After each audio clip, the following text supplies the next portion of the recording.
dyan sa Pogo Hub sa Bamban, maitatanong, yan ba ay isang matagal nang ipinlano at inilatag na plano gamit ang di umanong kunwaring Filipino identity ni Mayor Alice para magkaroon ng isang foothold pati sa ating political at lumalabas national security sector. Sabi ni Hontiveros, kailangang alamin kung pareho ito sa Pastilla scam kung saan lumabas na nagbayad ang ilang dayuhan para makakuha ng mga Filipino document.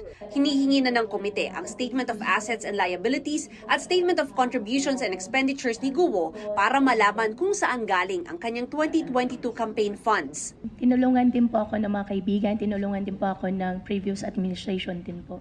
Matagal na po ba kayong may kaya mula sa panahon ng ama ninyo? Or self-made po kayo, ma'am?